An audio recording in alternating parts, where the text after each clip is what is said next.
बिस्मिल्लाहिर्रहमानिर्रहीम। अस्सलाम वालेकुम डियर मेंबर्स, उम्मीद करता हूँ आप अपनी अच्छी हेल्थ में होंगे।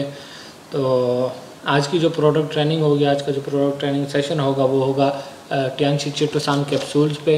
आज हम चिटोसान कैप्सूल पे बात करेंगे कि चिटोसान बेसिकली है क्या चीज़, इसकी क्या बेनिफिट्स है, क्या क्या फंक्शंस हैं हमारी बॉडी में चिटोसान के, और इसके अलावा कौन कौन से लोगों के लिए ये सूटेबल है और इसकी क्या डोजेज वगैरह है। तो शुरू करते हैं आज की ट्रेनिंग।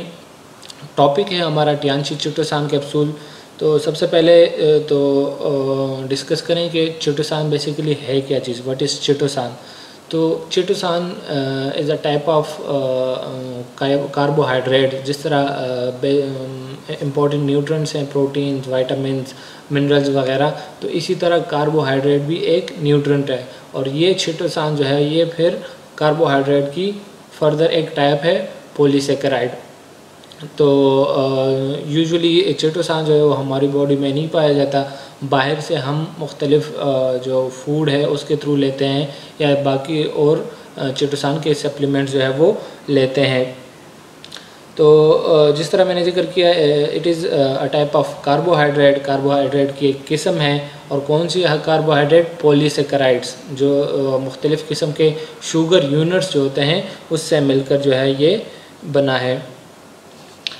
तो आगे बढ़ते हैं।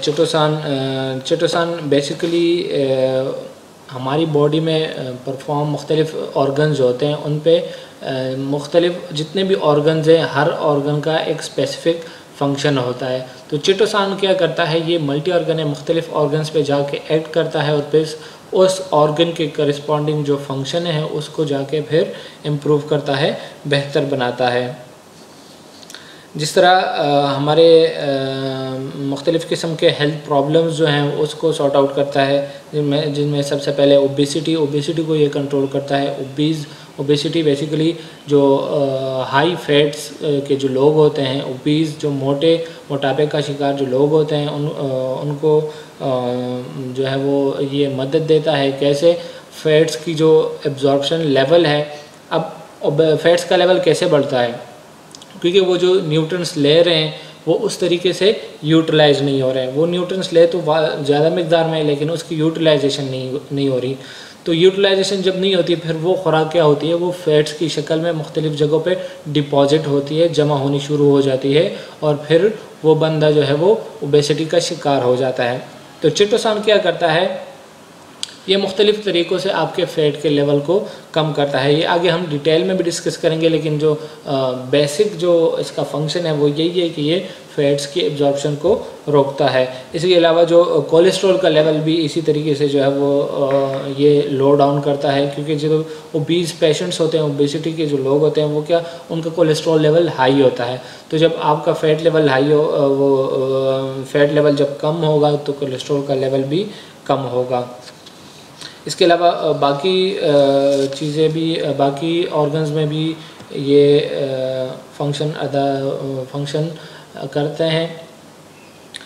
आगे डिस्कस करते हैं इसके जो कॉमन नेम्स हैं, जिस दीगर जो नामों से इसको जो है वो इसको लिए जाते हैं, उनमें से है एक काइटिन इसको क्यों कहते हैं। जो चिटोसान बेसिकली एक लॉन्ग चेन ऑफ पॉलीसेकेराइड है। मुख्तलिफ़ किस्म के कंपोनेंट्स होते हैं, मुख्तलिफ़ किस्म के, जिस तरह एक चेन होती है, कड़ी जंजीर जो होती है वो मुख्तलिफ़ किस्म के कड़ियों से मिलकर बनती है। तो इसी तरह ये चिटोसान भी ये एक लॉन्ग चेन होता है। और किस चीज़ से बनते हैं? काइटिन मोनोमर से, काइटिन के यूनिट से। तो इसी वजह से इसको काइटिन भी कहते हैं। इसके अलावा काइटिनेज, ओलिगोचिटोसान, चैटोसामिन, ये बाकी क्या है इसके नेम्स हैं चिटोसान के। इसके अलावा इसको सिक्स्थ एलिमेंट फॉर लाइफ कहा गया है। सिक्स्थ एलिमेंट फॉर लाइफ इसको क्यों कहते हैं? ड्यू टू इट्स रोल, जो बॉडी में मल्टी फंक्शनल किरदार जो ये अदा करता है, उसकी वजह से इसको सिक्स्थ एलिमेंट कहते हैं। जो इसेंशियल न्यूट्रिएंट्स हैं, ठीक है, वो 5 हैं। वो कौन कौन से? प्रोटीन्स, विटामिन्स, कार्बोहाइड्रेट्स, मिनरल्स वगैरह, ये क्या हैं? ये इसेंशियल न्यूट्रिएंट्स हैं। इसके अलावा ये कितने, ये 4 हो गए और 5वां वाटर। ये 5 जो है वो इसेंशियल न्यूट्रिएंट्स हैं। इसके बिना, इन 5 न्यूट्रिएंट्स के बिना ज़िंदगी का तस्वुर नामुमकिन है। तो इसकी अहमियत को मद्देनज़र रखते हुए चिटोसान को 6th एलिमेंट फॉर लाइफ कहा गया है, यानी ज़िंदगी का जो है वो छठा अंसर या 6th न्यूट्रिएंट बेस को हम कह सकते हैं। बाकी 5 कौन कौन से हैं? प्रोटीन्स, कार्बोहाइड्रेट्स, विटामिन्स, मिनरल्स और वाटर। तो इन 5 के अलावा इसको 6th एलिमेंट भी कहा गया है। अब आगे डिस्कस करते हैं इसकी सोर्स। इसका सोर्स क्या होता है? जितने भी ये एक्सोस्केलेटन के जो फिश होते हैं, जिनके ऊपर क्या होता है, एक एक्सोस्केलेटन होता है, जिनमें क्रैब्स, श्रिम्प्स वगैरह ये सारी वो फिशेस हैं जिनके ऊपर एक एक्सटर्नल ढांचा होता है, स्केलेटन होता है। तो ये चिटोसान उस स्केलेटन से बनता है। जो क्रैब का जो एक्सटर्नल आउटर, उसको एक्सोस्केलेटन कहते हैं। उस फिश के इर्द गिर्द एक कोर सी होती है, एक हार्ड शेल होती है, उसको एक्सोस्केलेटन कहते हैं। तो उस एक्सोस्केलेटन को एक्सट्रैक्ट करते हैं, मुख्तलिफ प्रोसेस के थ्रू पास करके उसको पाउडर फॉर्म में बना के फिर उससे चिटोसान बनता है। तो और इनको कहते हैं सी शेल्स। जितने भी ऐसे फिशेस हैं जिनके ऊपर एक्सोस्केलेटन होता है उनको सी शेल्स कहते हैं, जिनमें जो है वो क्रैब्स, श्रिम्प्स वगैरह ये सारी फिशेस शामिल हैं। तो चिटोसान का सोर्स क्या है? सारी सी शेल्स। सी शेल्स का जो एक्सोस्केलेटन होता है, हम वो एक्सोस्केलेटन उससे एक्सट्रैक्ट करते हैं, फिर उसको मुख्तलिफ प्रोसेस से पास करके एंड में हमारे पास जो है वो चिटोसान बनता है। अब आगे डिस्कस करते हैं इसकी फिजिको केमिकल प्रॉपर्टीज़, क्योंकि जो टाइम्स ऑफ़र कर रही है चिटोसान वो कैप्सूल की शक्ल में है। बाज़ औक़ात क्या होता है कि हम मुख्तलिफ इसके फॉर्मुलेशंस बनाते हैं, जिस तरह सॉल्यूशन बनाते हैं वाउंड को धोने के लिए, तो उसके लिए कुछ बेसिक नॉलेज जो है वो ज़रूरी है। क्योंकि आप अगर चिटोसान को किसी चीज़ में हल कर रहे हो तो आपको उसकी सॉल्युबिलिटी का पता होना चाहिए कि चिटोसान किस चीज़ में सॉल्युबल है और किस चीज़ में सॉल्युबल नहीं है, या किसी एक सॉल्यूट में इसकी सॉल्युबिलिटी जो है वो अच्छी है। तो chitosan dissolve in acidic solution more easily. ये क्या होता है? एसिडिक सॉल्यूशंस जो होते हैं, जिनमें एसिटिक एसिड वगैरह शामिल हो गए, ये उनमें बहुत इजीली जो है वो डिज़ोल्व होता है। तो आप अगर कोई चिटोसान का सॉल्यूशन बनाना चाहते हैं तो acidic solution, acidic solvent select करें और उसमें इस चिटोसान को हल करें। It is the only positive ion in the world that has positive electricity. अच्छा, इसके ऊपर जो नेट चार्ज है चिटोसान, जिस तरह मैंने जिक्र किया, चिटोसान ये एक लॉन्ग चेन है, long chain of chitin monomers है। तो एक काइटिन के मोनोमर, एक काइटिन का जो मॉलिक्यूल होता है उस पे ओवरऑल पॉजिटिव चार्ज होता है। NH3 मॉलिक्यूल की वजह से काइटिन के मॉलिक्यूल पे पॉजिटिव चार्ज होता है। तो जिस तरह एक काइटिन के मॉलिक्यूल पे पॉजिटिव चार्ज है तो पूरे चेन पे भी पॉजिटिव चार्ज होता है। इट मीन्स कि चिटोसान पे नेट चार्ज है दैट इज़ पॉजिटिव। तो ये क्या करता है? हमारी बॉडी में जितने भी नेगेटिव आयंस हैं उनको जाके न्यूट्रलाइज करता है और ओवरऑल हमारी बॉडी की इलेक्ट्रिसिटी को, जो इलेक्ट्रिक फील्ड है, उसको न्यूट्रल रखता है। क्योंकि जो नेगेटिव आयंस हैं वो मोस्टली उनमें जो होते हैं वो हाईली रिएक्टिव होते हैं, तो वो हमारे जिस्म के लिए नुकसानदेह होते हैं। तो ये क्या करता है? उन नेगेटिव आयंस को स्टेबलाइज करता है और न्यूट्रलाइज करके उनको स्टेबल करता है। अब आगे बढ़ते हैं इसके फंक्शंस की तरफ कि चिटोसान हमारी बॉडी में क्या फ़ंक्शन जो है वो परफॉर्म करता है, या कैसे ये हमारी बॉडी को मुख्तलिफ फंक्शंस को हेल्प आउट करता है। तो सबसे पहले, जिस तरह हमने स्टार्ट में भी डिस्कस किया, it lowers the lipid level. ये क्या करता है? हमारे जिस्म में लिपिड के लेवल को कम रखता है। लिपिड का लेवल ज़्यादा होगा तो क्या होगा? मैंने जिक्र किया कि जो लिपिड का लेवल, लिपिड डिपॉजिट क्यों होते हैं? जब हम खुराक लेते हैं, ठीक है, उसमें अगर लिपिड लेवल या फैट्स का लेवल ज़्यादा है, वो हमारी बॉडी में जज़ब हो रहा है, वो हमारे ब्लड में जाके शामिल हो रहा है, तो अगर वो यूटिलाइज नहीं होता, हम उस खुराक को या उस न्यूट्रिएंट्स को प्रॉपर यूटिलाइज नहीं करते, हम खाना तो ज़्यादा खा रहे हैं लेकिन उस हिसाब से हम एक्टिविटीज़ परफॉर्म नहीं कर रहे, तो वो न्यूट्रिएंट्स जो होते हैं वो क्या होते हैं? वो फैट्स में, प्रोटीन्स, विटामिन वगैरह, वो सारे क्या होते हैं? आहिस्ता आहिस्ता फैट्स में कन्वर्ट होते हैं। जब फैट्स में कन्वर्ट होते हैं तो फैट्स क्या करता है कि फैट्स मुख्तलिफ टिश्यूज़ में जाके वहाँ पे डिपॉजिट होते हैं और इस तरह पूरी बॉडी में हमारी फैट्स की डिपोजिशन हो जाती है। ये क्यों? लिपिड का लेवल की बढ़ने की वजह से। या तो अब इसके तरीके क्या है, या तो हम अगर एक्सरसाइज स्टार्ट करें, जो खुराक हम ले रहे हैं उसको प्रॉपर यूटिलाइज करें, तो फिर जो है वो ये फैटी डिपॉजिट जो है वो हमारे जिस्म में नहीं बनेंगे। या फिर हम लिपिड ऐसी न्यूट्रिएंट जिसमें लिपिड का लेवल या फैट्स का लेवल ज़्यादा होता है, उनको जो है वो उनकी कंजम्पशन को कम करें। तो ये चिटोसान क्या करता है? It lowers the lipid level. कैसे? By hindering the fats absorption. Fats की जो एब्जॉर्प्शन होती हैं, जो फैटी फूड हम ले रहे हैं, ठीक है, वो सबसे पहले हमारे स्टमक में जाता है। स्टमक में डाइजेस्ट होने के बाद हमारी ब्लड में शामिल होता है, यानी कि वो एब्जॉर्ब होता है हमारी ब्लड में। तो ये क्या करता है? ये उस लिपिड को ब्लड में पहुंचाने से या ब्लड में एब्जॉर्ब होने से रोकता है।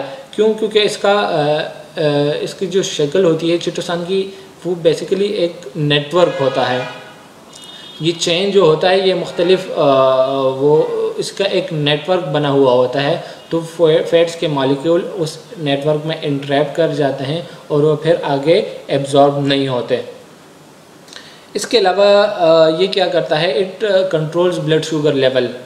ऐसे लोग जिनका शुगर लेवल या ग्लूकोज लेवल हाई रहता है, उनके लिए भी ये बहुत हेल्पफुल है। क्यों? क्योंकि ये हमारे शुगर के लेवल को, ग्लूकोज लेवल को कंट्रोल करता है, उसको ग्लूकोज लेवल को कम करता है। कैसे? मैकेनिज़्म इसका हम अगली स्लाइड्स में डिस्कस करेंगे। इसके अलावा जो है वो it is good to keep away cancer cells. इसके अलावा कैंसर सेल्स में भी ये बहुत हेल्पफुल है। कैंसर सेल में ये परमेट करके उनकी जो है वो डुप्लीकेशन या रिप्लिकेशन को जाके रोकता है। मैकेनिज़्म इसका हम इन सारे प्रोसेस का मैकेनिज़्म हम अगली स्लाइड्स में डिस्कस करेंगे। इसके अलावा इट इंक्रीज़ इम्यूनिटी। हमारे जो क़ुव्वत मुदाफ़अत है, जो दिफ़ाई निज़ाम है, मुदाफ़ती निज़ाम है जो हमारा, उसको इन्हेंस करता है, इम्प्रूव करता है by stimulating the production of antibodies. ये एंटीबॉडीज़ के प्रोडक्शन को बढ़ा के हमारे इम्यून सिस्टम को स्ट्रेंथन करता है। अब डिस्कस करते हैं जो पहला पॉइंट है, lowering lipid level. Lipid level को कैसे कम करता है? सबसे पहले it obstructs the absorption of fats. जैसे मैंने जिक्र किया, जो फैट्स कैसे हमारे समय हम न्यूट्रिएंट्स लेते हैं, उसमें फैटी मील होता है। फैटी मील डाइजेस्ट होके हमारे उसके बाद एब्जॉर्ब होता है हमारी ब्लड में। तो ये क्या करता है? उस एब्जॉर्प्शन के प्रोसेस को, उसको फैट्स को खून में जज़ब होने से रोकता है। तो जब फैट्स की एब्जॉर्प्शन नहीं होगी तो उसकी जो है वो small intestine and large intestine के थ्रू एक्सक्रीशन हो जाएगी और वो जिस्म से फैट्स जो है वो खारिज हो जाएंगे। क्यों? क्योंकि जो मैंने जिक्र किया, जो एक पॉइंट तो ये भी है कि चिटोसान पे जो है वो ओवरऑल पॉजिटिव चार्ज है। तो जितने भी फैट रेजिड्यूज़ हैं, पॉजिटिव फैट के रेजिड्यूज़, वो क्या करते हैं? इसके साथ अटैच हो जाते हैं और उसको एब्जॉर्ब होने से रोकते हैं। दूसरा पॉइंट ये है कि इसका एक नेटवर्क शक्ल होता है, एक जाल बना हुआ होता है। चिटोसान एक जो उसका जो मैट्रिक्स होता है वो जाल की शक्ल में होता है। तो जो फैट्स के मॉलिक्यूल्स हैं वो इस नेटवर्क में इंट्रैप हो जाते हैं और उसको एब्जॉर्ब होने से रोकते हैं। इसके अलावा promote the transformation of cholesterol. ये क्या करता है? कोलेस्ट्रॉल को उसकी ट्रांसफॉर्मेशन को प्रमोट करता है।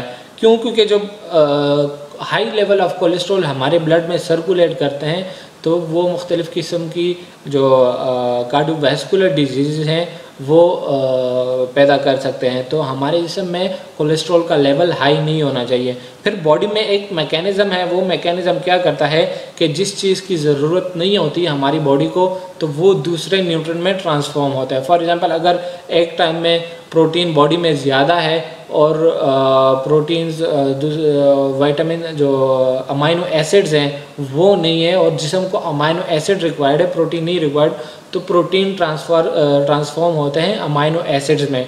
फिर जो है वो अमाइनो एसिड की कंजम्पशन होती है, बॉडी उसको कंज्यूम करता है।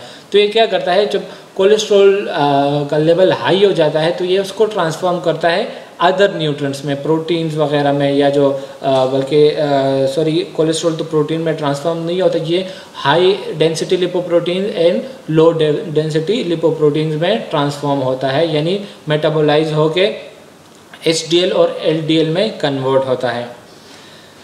तो जो चिटोसान है ये ट्रांसफॉर्मेशन को, कोलेस्ट्रॉल की ट्रांसफॉर्मेशन को प्रोमोट करता है, उसको एनहांस करता है, उसको बढ़ाता है।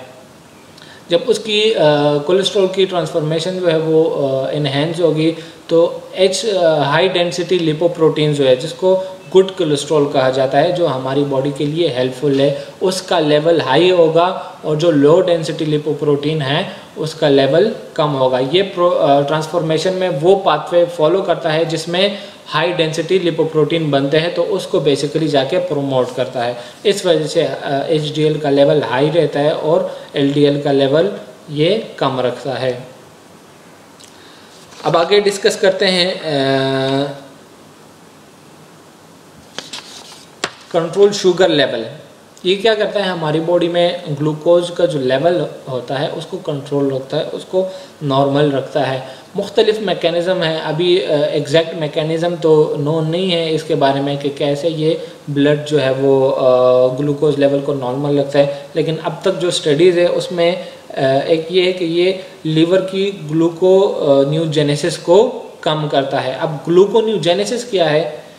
ग्लूकोन्यूजेनेसिस बेसिकली ग्लूकोज बनने के अमल को ग्लूकोन्यूजेनेसिस कहते हैं, और ये कौन परफॉर्म करता है? ये लीवर परफॉर्म करता है।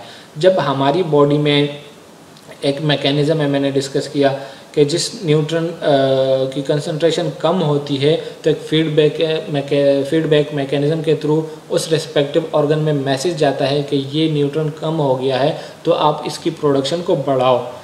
ग्लूकोज के जो हाई ग्लूकोज लेवल के पेशेंट्स होते हैं उनमें क्या होता है कि जो ग्लूकोज बनने का जो अमल है वो थ्रू आउट जो है वो चलता रहता है और ग्लूकोज हमारे उनके जिस्म में बनता रहता है। ग्लूकोज बनने के अमल को ग्लूकोन्यूजेनेसिस कहते हैं।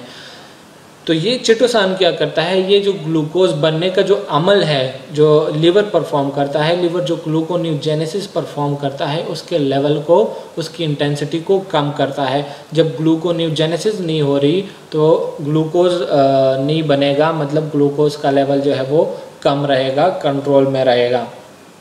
इसके अलावा दूसरा जो मैकेनिज़्म है ये क्या करता है, increase the glucose uptake by skeletal muscles. Skeletal muscles जो हमारे हैं वो क्या करते हैं, उनमें जो ग्लूकोज का जो अपटेक होता है, ग्लूकोज अपटेक का मतलब है ग्लूकोज यूटिलाइजेशन, ग्लूकोज का जो इस्तेमाल है वो स्केलेटल मसल में वो ज़्यादा करता है। तो ज़ाहिरी बात है जब उसको ग्लूकोज लेवल को वो ज़्यादा यूटिलाइज कर रहे हैं, ग्लूकोज लेवल यूज़ हो रहा है, तो ब्लड में जो है वो ग्लूकोज का लेवल कंट्रोल रहेगा और कम रहेगा। तो ये था शुगर कंट्रोल मैकेनिज़्म ऑफ चिटोसान के कैसे चिटोसान हमारे शुगर लेवल को या ग्लूकोज लेवल को कंट्रोल रखता है। अब आगे डिस्कस करते हैं कैंसर सेल्स। कैंसर सेल्स को ये कैसे उसमें हमारे बॉडी में हेल्पफुल है कैंसर कंडीशन में। ये क्या करता है, it permeates cancer cell and stop its spread. Cancer cells जो होते हैं उनकी एक खुसूसियत होती है, वो क्या होती है कि जब भी किसी एक ऑर्गन या किसी एक टिश्यू में कैंसर हो जाए तो उस ऑर्गन या उस टिश्यू के सेल जो होते हैं वो अनकंट्रोल्ड डिवीज़न होती है, अनकंट्रोल ग्रोथ होती है उन सेल्स की, जो डिवाइड होते हैं वो सेल्स।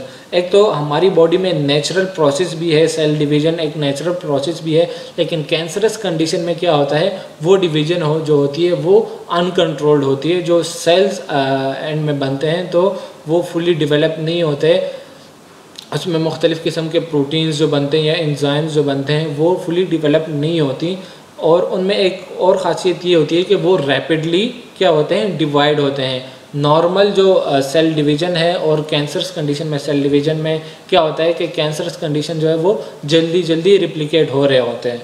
तो ये चिटोसान क्या करता है, ये कैंसर सेल्स में जाके उसमें परमिएट करके उसकी जो अनकंट्रोल्ड डिवीज़न है, जो स्पीड से वो सेल्स डिवाइड कर रहे हैं, उसको जाके रोकता है। और इस तरीके से सबसे मुश्किल काम कैंसर कंट्रोल करने में सबसे मुश्किल काम यही इसकी रिप्लिकेशन को कंट्रोल करना है, सेल डिवीज़न को कंट्रोल करना है। तो ये चिटोसान ये जाके क्या करता है, सेल डिवीज़न को कंट्रोल करता है by permeating inside the cell, cell के कैंसर सेल में अंदर जाके दाखिल होता है और उन सेल्स की डिवीज़न को स्लो डाउन करता है, और इस तरीके से ये हमारी कैंसर की प्रोपोगेशन या डेवलपमेंट को कम रखता है। इसके अलावा ये हमारा जो इम्यून सिस्टम जो लिवर है, लिवर फंक्शन उसको बेहतर बनाता है। लिवर का क्या काम होता है, डिटॉक्सिफिकेशन करता है, वो हमारे ब्लड की प्यूरिफिकेशन करता है। जितने भी टॉक्सिक में चीज़ें होती हैं हमारे ब्लड में वो फ़िल्टर आउट करके लिवर उसको फ़िल्टर आउट करता है और फिर बाइल के थ्रू उसको एक्सक्रीट करता है। तो ये क्या करता है, ये चिटोसान उन जो वो सेल्स होते हैं जो ये फंक्शन परफॉर्म करते हैं उनको एक्टिव रखता है, उनको चुस्त हालत में रखता है ताकि वो एफिशिएंटली जो है वो अपना फंक्शन परफॉर्म करें। और इस तरह जब वो अपना फंक्शन एफिशिएंटली परफॉर्म करेंगे तो हमारी जो ओवरऑल हमारा जो इम्यून सिस्टम है, जिस तरह मैंने जिक्र किया लिवर का जो है वो इम्यूनिटी में या इम्यून सिस्टम में बहुत इम्पॉर्टेंट रोल है। तो अगर हमारा लिवर एफिशिएंटली काम कर रहा है, हमारा लिवर ठीक तरीके से काम कर रहा है, तो हमारा ओवरऑल इम्यून सिस्टम क्या होगा, वो भी इम्प्रूव होगा। इसके बाद है बूस्ट इम्यूनिटी। ये हमारा जो इम्यून सिस्टम है, मुदाफ़ती निज़ाम जो है उसको भी बेहतर बनाता है। जिस तरह लिवर के फंक्शन, एक मैकेनिज़्म तो ये है कि लिवर का फंक्शन जो ये बेहतर बनाता है। तो लिवर का फंक्शन अगर हमारा लिवर बेहतर होगा तो हमारी ओवरऑल इम्यूनिटी जो है वो स्ट्रॉन्ग होगी। कैसे? क्योंकि ये लिवर मैंने जिक्र किया, इसमें ब्लड की फिल्ट्रेशन होती है। ब्लड में जो टॉक्सिक चीज़ें होती हैं ये लिवर उसको जो है, टॉक्सिक चीज़ें क्या हो सकती है, वो फॉरेन बॉडीज़ हो सकते हैं, वो जर्म्स वगैरह हो सकते हैं, बाकी वो मुख्तलिफ़ किस्म के केमिकल्स हो सकते हैं, टॉक्सिक केमिकल्स हो सकते हैं जो हमारी बॉडी में मुख्तलिफ़ किस्म की बीमारियां फैला सकते हैं, हमारी बॉडी को डैमेज कर सकते हैं। तो लिवर क्या करता है, उन केमिकल्स, उन टॉक्सिन को फ़िल्टर आउट करके साफ ब्लड जो है वो हमारी पूरी बॉडी में उसको पहुंचाता है। तो लिवर जब ये फंक्शन परफॉर्म कर रहा है तो इसका मतलब है कि ये ओवरऑल हमारी इम्यून सिस्टम को बेहतर बना रहा है। इसके अलावा जो it is also involve in production of IgM antibodies. Immune system का एक अहम कंपोनेंट होता है एंटीबॉडी। एंटीबॉडी क्या होता है कि जब बाहर से कोई चीज़ हमारी बॉडी में अटैक करते हैं, फॉर एग्जांपल कोई वायरस आ गया, कोई और जर्म आ गया, कोई टॉक्सिक मटेरियल, टॉक्सिक केमिकल हमारे जिस्म में एंटर हो गया है, तो इम्यून सिस्टम सबसे पहले उसको रिकॉग्नाइज करता है, उसको पहचानता है। उसके ऊपर स्पेसिफिक एंटीजन्स होते हैं, तो जो उसको रिकॉग्नाइज करके उसको पहचान के फिर क्या करता है, दूसरा फंक्शन उसके ख़िलाफ़ एंटीबॉडीज़ बनाता है। एंटीबॉडीज़ क्या करते हैं, वो एक फोर्स बनाता है, वो बेसिकली प्रोटीन्स होते हैं जो क्या करते हैं, उस एंटीजन के पास, उस एंटीजन पे जाके अटैच होके उस चीज़ को किल करते हैं।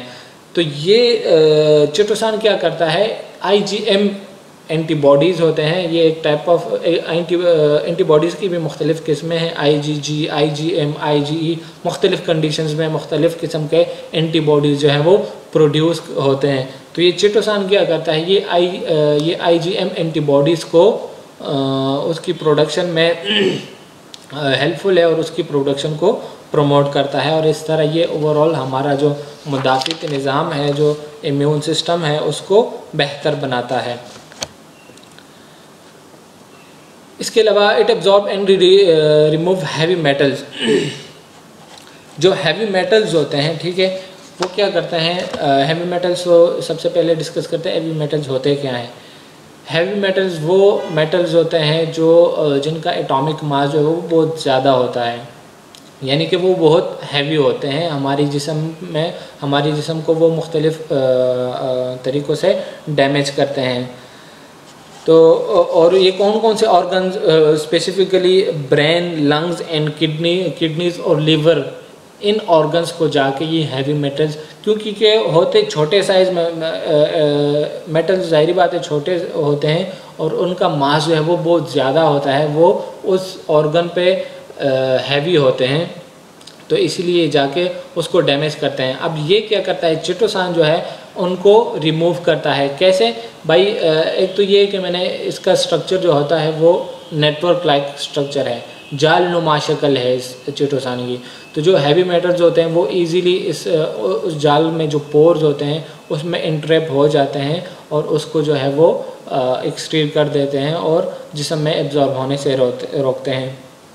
हैवी मेटल्स में शामिल कौन कौन से हैं, प्लम्बम, मरकरी वगैरह, ये सारे वो हैवी मेटल्स हैं जो हमारी बॉडी को डैमेज कर सकते हैं। तो इस तरह चिटोसान क्या करता है, उसको एब्जॉर्ब करके उसको जो पोरस स्ट्रक्चर है चिटोसान का, वो पोरस स्ट्रक्चर उस हैवी मेटल्स को एब्जॉर्ब करता है और ब्लड में एब्जॉर्ब होने से रोकता है।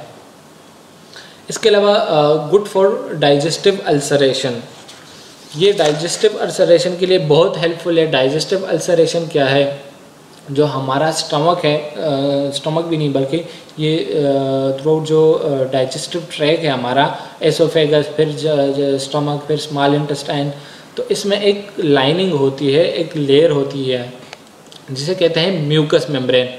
वो म्यूकस मेम्ब्रेन क्या करती है, हमारे जो उसके नीचे जो एपिथेलियल सेल्स होते हैं उसको डैमेज होने से रोकती है, क्योंकि हमारे स्टमक में मुख्तलिफ़ किस्म के एंजाइम्स होते हैं जो क्या करते हैं, हमारे हमारे फूड है उसको डाइजेस्ट करते हैं। तो उसके डाइजेशन के लिए बहुत हैवी एंजाइम्स होते हैं। तो उन एंजाइम्स को, उन एपिथेलियल सेल्स को उन डाइजेस्टिव एंजाइम से बचाने के लिए एक लेयर होती है, म्यूकस मेम्ब्रेन उसको कहते हैं।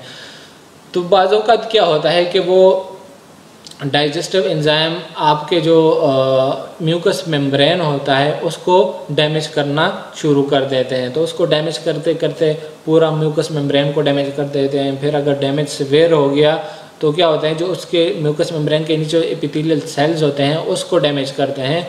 और जब कंडीशन बहुत ज़्यादा सीवियर हो जाती है तो वो उस वॉल में क्या होता है, छोटे छोटे पोर बन जाते हैं और फिर उन पोर्स के थ्रू ब्लड वगैरह निकलता है। तो ये क्या करते हैं, जो चिटोसान है इसको कहते हैं अल्सर। ये जो आपके म्यूकस मेम्ब्रेन डैमेज हो गया, जो आपके एपिथेलियल सेल्स डैमेज हो गए, जो आपका डाइजेस्टिव ट्रैक में जब ज़ख़म बन गए, तो इसको कहते हैं अल्सरेशन, कि उस बंदे को अल्सरेशन हो गई है। अब ये क्या करता है, उस अल्सरेशन को कवर करता है। कैसे? It mixes with gastric juices to form a jelly-like structure that cover the ulcer, disinfect and repair the damaged cells. ये क्या करता है, आपके जो स्टमक में जो गैस्ट्रिक जूसेस होते हैं, जो डाइजेस्टिव जूसेस होते हैं, जो डाइजेस्टिव फ्लूइड होता है, उसके साथ मिलके ये बेसिकली एक पॉलीमर है। चिटोसान एक पॉलीमर भी है। तो जब भी ये किसी फ्लूइड के साथ जाके मिलेगा तो इससे जेली टाइप चीज़ बन जाती है।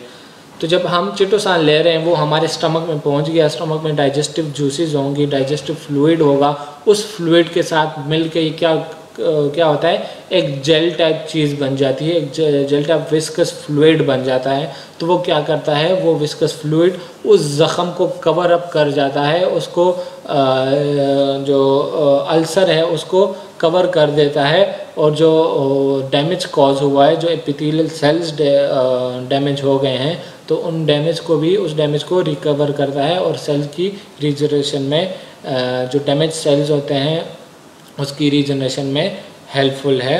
और उसको इस तरह ओवरऑल डाइजेस्टिव अल्सरेशन जो है वो ये उसको रिलीव करता है। इसके अलावा it is good for burn injury. जिस तरह मैंने जिक्र किया कि इसका वाउंड हीलिंग फंक्शन भी है। जो ज़ख़म होते हैं ये क्योंकि इसका एक मैंने जिक्र किया, जब फ्लूइड के साथ ये मिलता है तो एक जेल टाइप चीज़, जेल टाइप फ्लूइड इससे बन जाता है। वो जेल टाइप फ्लूइड उस डैमेज एरिया को, उस वाउंड को जाके कवर अप करता है। और चिटोसान के मॉलिक्यूल जो होते हैं वो क्या करते हैं, टिश्यू रिपेयर में भी हेल्पफुल हैं। तो उस टिश्यू में जो सेल्स डैमेज हो गए हैं उसकी रिपेयर में ये चिटोसान जो है वो उसकी रिपेयरिंग करता है। तो इस तरह ये ओवरऑल जो है वाउंड हीलिंग, वाउंड हीलिंग मतलब ज़ख़म भरना, ज़ख़म ठीक होने के लिए, ज़ख़म भरने के लिए चिटोसान जो है वो बहुत हेल्पफुल है। इसके अलावा आपकी बॉडी में अगर बाकी भी कोई ऐसी छोटी मोटी, क्योंकि मोस्टली बीमारियां जो बनती हैं या आपके जब ऑर्गन्स ठीक तरीके से काम नहीं करते, जितने भी ऑर्गन्स हैं, तो अगर आपके वो ऑर्गन्स प्रॉपर तरीके से काम नहीं कर रहे तो उससे रिलेटेड जितने भी फंक्शंस हैं वो प्रॉपर तरीके से काम नहीं करेंगे और इस तरह कॉम्प्लिकेशंस डेवलप होंगी आपकी पूरी बॉडी में। कॉम्प्लिकेशन क्या होती है, जिस तरह फॉर एग्जांपल डाइजेस्टिव अल्सरेशन है, ठीक है। अब मामूली सा कट लग गया, म्यूकस मेम्ब्रेन जो है वो मामूली सा डैमेज हो गया है, तो क्या होगा अगर हम फौरी वो अल्सर कवर करने के लिए एक्शंस लें तो वो छोटे टाइम में जो है वो अल्सर कवर हो जाएगा। लेकिन अगर वो डाइजेस्टिव वो जो अल्सर है वो हमने उसको जल्दी कवर अप नहीं किया तो वो फर्दर कॉम्प्लिकेट होता है, वो मर्ज पेचीदा होता चला जाता है। पहले वो म्यूकस मेम्ब्रेन को डैमेज करता है, म्यूकस मेम्ब्रेन जब फुली डैमेज हो जाता है इसके नीचे एपिथेलियल सेल्स होते हैं, एपिथेलियल सेल्स को वो डैमेज करना शुरू कर देते हैं। तो अगर उस स्टेज में भी उसको कवर अप नहीं किया तो वो आपके जो ओवरऑल जो स्टमक के जो मसल्स हैं उसको डैमेज करते हैं। तो एंड में क्या होता है, इसकी कॉम्प्लिकेशन क्या होती है कि उस स्टमक में पोर्स बन जाते हैं, सुराख बन जाते हैं, तो स्टमक जो है वो जो डाइजेस्टिव फ्लूइड है वो स्टमक से लीक आउट करता जाता है। तो इस तरह मुख्तलिफ कॉम्प्लिकेशंस होती हैं। अगर हम इनिशियल स्टेजेस में उसको कवर ना करें तो वो फर्दर चीज़ें, वो बीमारी क्या होती है फर्दर कॉम्प्लिकेट होती है। तो ये क्या करता है कि चिटोसान मुख्तलिफ़ किस्म के जितने भी ऑर्गन्स हैं उसमें अगर इनिशियली कोई डैमेज कॉज हो जाए, कोई बीमारी आ जाए तो एब्रप्टली उसको कवर अप करता है और कॉम्प्लिकेशन में जाने से रोकता है। इसके अलावा फॉर ब्यूटिफिकेशन, खूबसूरती और स्मार्टनेस के लिए एक फार्मूला है चिटोसान को यूटिलाइज़ करते हुए, तो आप वो इस्तेमाल कर सकते हैं। एक चिटोसान कैप्सूल, एक स्पिरुलिना कैप्सूल और थोड़ा सा जो है वो little bit of calcium milk या कैल्शियम पाउडर भी आप ले सकते हैं। इसको जो है वो आप डेली इस्तेमाल करें तो आपकी जो ओवरऑल शेप है वो आपका जो कलर है वो भी गोरा होता जाएगा और आपकी जो बॉडी शेप है वो भी स्मार्ट होती जाएगी। इसके अलावा इसका जेल भी बना सकते हैं। जेल किस तरह, जेल लोशन भी बना सकते हैं। वो कैसे, 3 चिटोसान की कैप्सूल आप थोड़े से विनेगर में डालें और थोड़ा सा उसमें, विनेगर मतलब सरका, थोड़े से सरके में डालें और फिर उसमें थोड़ा सा पानी डालें, तो उसको भी जो है वो आप यूज़ कर सकते हैं। Due to so many functions and amazing results, chitosan is being used more and more. There are global seminars every year on chitosan. इसकी यूज़ को मद्देनज़र रखते हुए जो इसकी मल्टी फंक्शनल रोल है इसका, तो इस वजह से ये दिन ब दिन इसकी कंजम्पशन ज़्यादा होती जा रही है और इस पे ग्लोबली सेमिनार्स होते हैं मुख्तलिफ़ कॉलेजेस में, यूनिवर्सिटीज़ में। जो आजकल रिसर्च है वो सारी ही इसी चिटोसान पे है। अब आगे जो रिकमेंडेड पेशेंट्स हैं, कौन कौन से लोग जो हैं वो इसको इस्तेमाल कर सकते हैं, तो people with general weakness and low immunity, ऐसे लोग जो ओवरऑल वीक रहते हैं या उनकी इम्यूनिटी जो है वो लो रहती है, वो लोग इसको इस्तेमाल कर सकते हैं। डायबिटिक्स पेशेंट जो होते हैं क्योंकि उनमें शुगर का लेवल जो है वो ग्लूकोज लेवल नॉर्मली कंट्रोल नहीं रहता, तो ग्लूकोज लेवल को कंट्रोल रखने के लिए भी डायबिटिक्स पेशेंट जो है वो इसको यूटिलाइज़ कर सकते हैं। People with high lipid and cardiovascular problems, ऐसे लोग जिनका लिपिड लेवल जो है या कोलेस्ट्रॉल लेवल हाई रहता है और उनको कार्डियोवैस्कुलर दिल की बीमारियां होती हैं, क्योंकि ये हाई कोलेस्ट्रॉल और कार्डियोवैस्कुलर प्रॉब्लम्स ये लाजिम व मलजूम है। अगर आपका कोलेस्ट्रॉल लेवल हाई है, आपका लिपिड लेवल हाई है, तो लाजमी आपका जो है वो आपको कार्डियोवैस्कुलर प्रॉब्लम हो सकती है। तो ऐसे लोग जिनका लिपिड लेवल हाई रहता है और वो जो है वो कार्डियोवैस्कुलर प्रॉब्लम का शिकार हैं, तो ऐसे लोग भी जो है वो लिपिड लेवल को कम करने के लिए, फैट के लेवल को कम करने के लिए इसको यूटिलाइज़ कर सकते हैं। इसकी यूजेज क्या है, क्या डोज है इसकी, तो इसको आप जो है वो twice a day 2 to 4 capsule each time, 2 से 4 कैप्सूल एक वक्त में आप ले सकते हैं और दिन में 2 दफ़ा आप इसको इस्तेमाल कर सकते हैं। By taking it with warm water, नीम गर्म पानी के साथ आपने इसको लेना है। दिन में 2 दफ़ा ले सकते हैं और एक वक्त में 2 से लेके 4 कैप्सूल आप इसके ले सकते हैं। तो ये था हमारा आज का प्रोडक्ट ट्रेनिंग सेशन टियानशी चिटोसान कैप्सूल पे।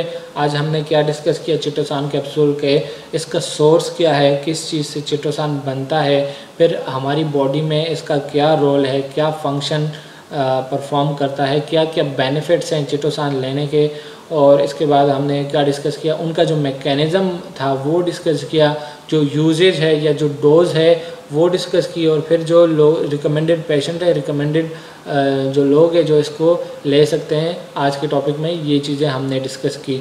तो इंशाल्लाह आज तक के लिए इतना ही। नेक्स्ट टॉपिक के लिए इंशाल्लाह फिर मिलते हैं। तो आप लोगों ने क्या करना है कि फेसबुक का जो हमारा पेज है वो लाइक करें और उसको सब्सक्राइब करें, ताकि उसके नोटिफिकेशन जो है वो इन वीडियो के नोटिफिकेशन आपके पेजेस पे आते जाएं। और इसके अलावा हमारा एक यूट्यूब चैनल भी है प्रोमो टाइम्स के नाम से, आप उसको भी सब्सक्राइब करें, ताकि ये जो डेली प्रोडक्ट ट्रेनिंग सेशंस होती हैं इसकी नोटिफिकेशन जो है वो आप तक पहुँचे। तो इंशाल्लाह फिर मिलते हैं नए टॉपिक के साथ, तब तक के लिए अल्लाह हाफिज़।